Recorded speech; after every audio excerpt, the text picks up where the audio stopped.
Jadi dalam TNA ini kita sudah ceritakan ya, ada 3 jenis ya. Jadi 3 jenis melakukan analisa kebutuhan training ya. Jadi tadi ya, organizational based need analysis, job competency based need analysis, dan person competency based need analysis. Untuk yang jenis kedua dan ketiga ini mirip ya, artinya semuanya mensyaratkan Anda menyusun kompetensi profile dulu untuk masing-masing jabatan. Ya, termasuk juga minimal skornya ya, atau skala kecakapan minimalnya untuk masing-masing posisi. Dan kemudian dari situ Anda menyusun matriks training plan yang wajib diikuti oleh pemegang posisi ya. Jadi kalau di job kompetensi kita mensyaratkan semua pemegang posisi wajib ikut training ya, apapun kondisinya, sesuai dengan training plan yang sudah kita susun. Tapi kalau untuk person kompetensi ada langkah tambahan, ya tidak perlu ikut semua, tapi Anda di-assess dulu, sesuai nggak kompetensinya. Kalau belum sesuai, baru Anda ikut yang dipersyaratkan tadi. Tapi baik job kompetensi maupun person kompetensi, Anda wajib menyusun profil kompetensi untuk semua jabatan, termasuk skalanya. Ya, menurut saya itu langkah yang harus dilakukan, sehingga Anda TNA-nya tidak lagi gaduh-gaduh, ya, setiap tahun berubah-ubah sesuai dengan selera, sesuai dengan tren. Tahun ini trennya mengenai ESQ, semua ikut ESQ. Tahun depan trennya misalnya mengenai talent management, semua ikut talent management. Itu menurut saya nggak begitu pas, tidak afdol. Ya, sebaiknya Anda sudah punya backbone, sudah punya kerangka yang baku, yang terstandar, sehingga Anda menjadi lebih standardized, ya itulah yang dilakukan oleh perusahaan-perusahaan kelas dunia ya. Jadi sekali lagi mohon nanti Anda bikin seperti ini Mas ya, metrik training plan-nya seperti ini ya. Jadi rapi ya, yang dibangun berdasarkan kebutuhan kompetensi jabatan dan skalanya ya. Anda bisa download ini ya. Syukur-syukur setelah sudah Anda punya itu, kemudian Anda bisa melakukan assessment ya, sehingga bisa ketahuan level actual ini kan didapat dari assessment Mas ya, tidak pakai perasaan ya, tidak hanya pakai perasaan ya, judgment, tapi ada assessment ya, sehingga ketahuan lebih tajam lagi. Oke Mas ya. Nah, baru setelah itu ya Anda bikin trainingnya ya, training development programnya ya. Contohnya seperti ini. Jadi sekali lagi tolong Anda bikin seperti ini, matrix training plan yang bersifat koheren, ya terstandar, tidak gaduh-gaduh, tidak semau gue, tapi semua mengacu pada kompetensi. Ya, kompetensi itu kata kunci itu Mas. Kata kunci untuk menjadi kelas dunia, ya, bukan dunia lain ya. Kelas dunia yang beneran, yang cetar pembahana. Nah setelah Anda punya training matrix seperti ini, ya yang didefine dari kompetensi profile, Anda bikin kebijakan seperti ini Mas ya, contohnya ya. Jadi setiap pegawai dalam jenjangnya masing-masing harus mengikuti semua jenis pelatihan yang telah dipersyaratkan. Pegawai yang belum mengikuti judul pelatihan yang dipersyaratkan untuk jenjangnya tidak dapat dipromosikan ke jenjang lebih tinggi ya. Ini kunci nih Mas. Ini yang namanya bagaimana Anda mengkaitkan kebijakan pelatihan dengan career planning. Jadi setelah Anda punya ini Mas, ya Anda bilang bahwa seorang staf wajib ikut training yang biru-biru ini. Ya. Atau misalnya kalau Anda sudah punya alat assessment ya, dia wajib ikut training yang dimana skor assessmentnya belum memenuhi. Misalnya dari 6 jenis training ini, setelah di-assess dia cukup ikut 3 training, karena yang 2 trainingnya sudah bagus kompetensinya. Ya. Akhirnya ini dengan asumsi Anda punya tools untuk assessmentnya ya.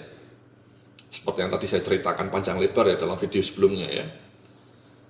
Nah dia wajib ikut 3 training ini. Sebelum dia ikut 3 training ini, dia tidak bisa dipromosikan menjadi asmen. Demikian juga asmen, dia wajib ikut training ini ya, 1, 2, 3, 4, 5, 6 training. Kalau Anda pakai model job kompetensi ya, apapun kondisinya dia harus ikut 6 jenis training ini selama dia menduduki posisi asmen. Mungkin sebagai asmen bisa 4 tahun, bisa 3 tahun. Ya, rata-rata sih 3 tahun ya, 3-4 tahun ya. Jadi selama 4 tahun dia harus ikut training 6 judul training ini ya, diskedulkan lah sama HRD-nya. Atau kalau pendekatannya person ya setelah asesmennya ini diuji kompetensi ternyata di achievement sama leadership sudah bagus kompetensinya. Jadi dia cukup ikut 4 training ini, wajib.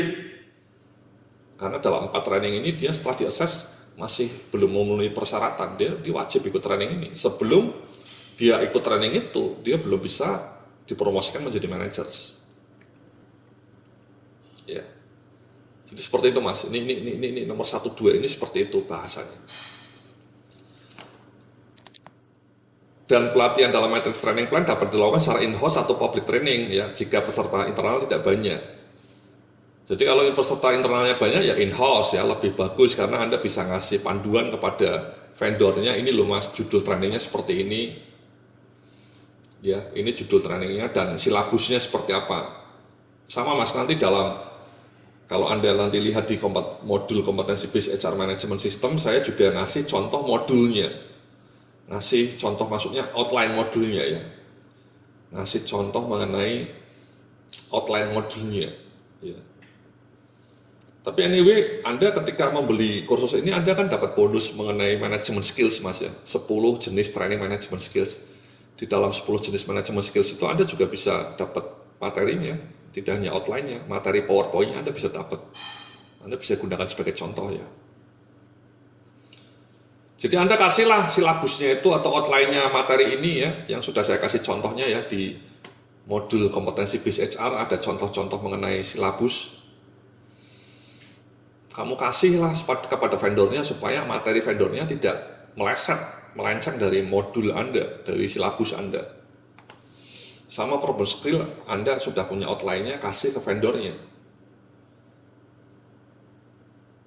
Tapi kalau misalnya pesertanya sedikit, cuma 3 orang misalnya, ya terpaksa Anda ikut public training. Anda carilah public training yang judulnya problem skills ya.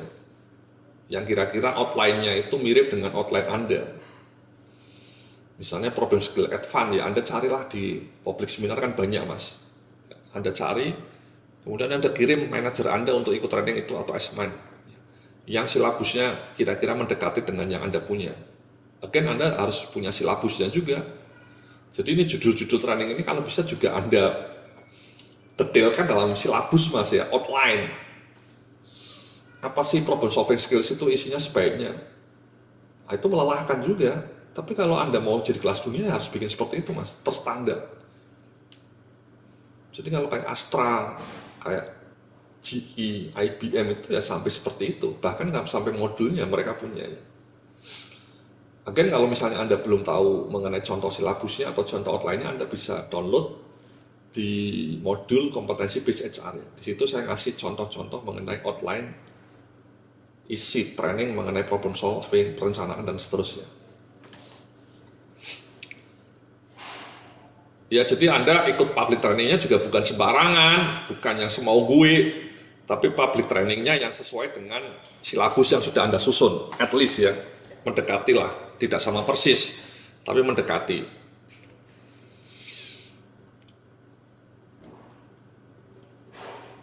Jadi seperti itu Mas ya, ini panduan kebijakannya. Kemudian yang di bagian berikutnya ya, pegawai dianggap telah mengikuti pelatihan jika sudah menyelesaikan rencana aplikasi training yang berisikan intisari materi pelatihan yang diikuti, rencana penerapan materi pelatihan dalam pekerjaan nyata sehari-hari. Ini penting sekali nih Mas. Banyak training menjadi hit and run ya, hit and run, pukul dan lari gitu ya. Gun with the wind dalam 3 bulan, gun with the wind ya, lalu bersama angin. Karena Anda tidak melakukan monitoring. Nah monitoringnya itu ya harus seperti ini Mas ya, Anda wajib mensyaratkan pada setiap peserta, pegawai kalau yang sudah ikut training, bikin rencana aplikasi training ya, yang berisikan intisari materi pelatihan yang diikuti dan rencana penerapan materi pelatihan dalam pekerjaan nyata sehari-hari. Itu kunci itu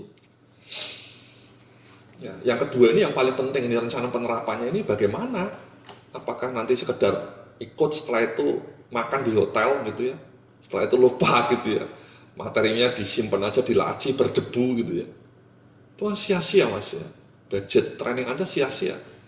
Masih mending kalau Anda ikut trainingnya online seperti ini Mas ya, Anda bisa rewind, replay gitu ya. Kalau di hotel kan Anda nggak bisa replay Mas ya, Masa replay ya bayar lagi gitu ya. Kalau mau ikut bayar lagi. Kalau online kayak gini masih bagus ya, Anda bisa replay, Anda bisa sell.